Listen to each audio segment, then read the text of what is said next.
Hey, c'est Noëlla, j'espère que vous allez bien. Aujourd'hui, j'ai décidé de dessiner Velvet de la série, pas de la série, c'est un film en fait, Troll 3. Euh, En fait, dès que j'ai vu en fait le personnage Velvet et son jumeau, ben, je me suis dit non, non, c'est trop en fait, je veux la dessiner. Elle me paraît très, très atypique. Les couleurs violet, vert, ça matche pas trop ensemble, mais dans un personnage comme ça me paraissait, oh my god, j'aurais jamais imaginé dessiner un caractère avec ces deux couleurs. Et du coup, ben, je me suis dit, allez, je vais la dessiner et avec mon style, je vais faire une petite miniature du dessin original, on va dire, qui s'approche le plus de la réalité, on va dire, du film. Et le deuxième va être de mon style, c'est-à-dire le style un peu semi-réalistique, un peu animé, un style à moi, quoi. Donc, si vous voulez voir tout ça, restez avec moi du début et à la fin et on va essayer de parler un petit peu du personnage. Et j'ai pas encore vu le film, mais j'ai essayé de deviner en fait ce que ça va être en fait l'histoire, et puis surtout je vais essayer de deviner la personnalité de Velvet à partir des couleurs du dessin, à partir de ce qu'elle est en fait en image, on va dire. Je commence par le sketch. Je prends mon crayon Mechanical Pencil de chez Pentel, et celui-là je pense que c'était chez Pilote, pas Pentel, donc chez Pilote, et il a une mine rose, et la mine elle est de chez Pentel, c'est pour ça que j'ai confondu. J'aime beaucoup en fait dessiner avec les mines roses, orange, rouge, voilà, et c'est des mines qui s'effacent très très vite comme un crayon normal, voire mieux parce que ça laisse pas de traces, donc ça me plaît beaucoup. Et voilà, donc j'ai dessiné la petite Velvet, mais avec mon style, avec les cheveux et tout ça. J'ai vraiment hâte de la colorier. Et la deuxième Velvet, l'original, la version originale à côté. Au début, quand je voyais le dessin, je me disais, oh, c'est facile, c'est facile. Mais parce que, en fait, c'est un 3D avec un 2D, je comprends pas, en fait, si c'est 2D ou 3D. C'est un 3D en 2D. Rien à comprendre. Mais ça paraissait facile, mais c'était pas facile du tout. Pour moi, le style que j'ai fait à mon style, c'était plus facile parce que je suis habituée, bien évidemment. Et voilà. Donc ça, c'est le résultat de mon sketch. Maintenant, on va passer à l'ancrage. J'utilise l'encre de la marque Uhuhu parce que je vais utiliser en fait les crayons de Markers aujourd'hui. Je vais aussi faire des retouches en acrylique. Vous allez voir par la suite.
Et je commence à colorier la petite miniature de Velvet, l'original.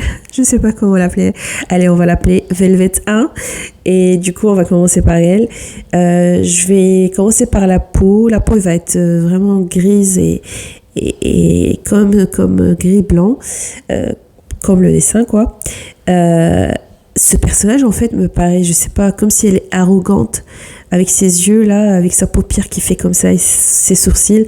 J'ai l'impression, d'après l'image, elle est arrogante et se croit la reine du monde avec ses habits extravertis. Je sais pas, dites-moi en commentaire quand vous avez vu Velvet la première fois, que vous vous dites quoi en fait. Donc je sais pas en fait, moi je sais pas l'histoire, comme je vous ai dit, j'ai pas vu.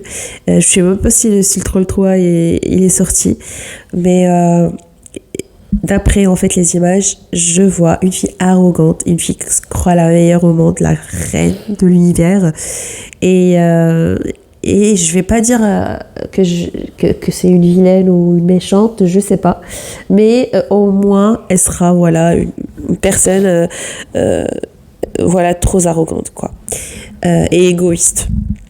Vu qu'elle a un jumeau, je sais pas comment elle va se comporter avec ce jumeau, et j'ai pas encore une idée claire de lui, donc je verrai quand je vais le dessiner lui, un de ces quatre. Donc si vous voulez que je le dessine, mettez-le moi en commentaire. Si vous êtes arrivé jusqu'à là, n'hésitez pas à mettre des pouces bleus, des j'aime et partager cette vidéo. Ça va vraiment m'encourager à faire de plus en plus de vidéos, et voilà.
Et comme vous l'avez constaté, on a commencé avec la peau, avec les marqueurs et tout. Et ensuite, je suis passée avec les crayons acryliques pour les cheveux. Parce que je me sortais pas au début. Je disais, c'est quoi ça? J'ai pas aimé le rendu avec les marqueurs. Du coup, je me suis dit, allez, ça va me faciliter la tâche d'utiliser l'acrylique. Et puis de repasser au clair avec les reflets acryliques, pareil. Bon, je suis pas totalement satisfaite du résultat, je vous dis la vérité, mais c'est un résultat acceptable. Et du coup, qu'est-ce que j'ai fait?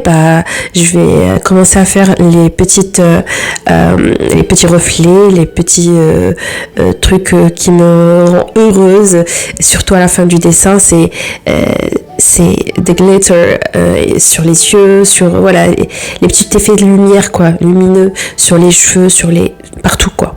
Et ce que j'ai fait avec du jaune, et puis l'arrière-plan j'ai fait un petit effet stickers sur le personnage en jaune fluo, pareil, pas avec de l'acrylique. Et voilà, maintenant est-ce que vous êtes prêts de voir le résultat? Moi oui. Voilà, ça c'est le résultat.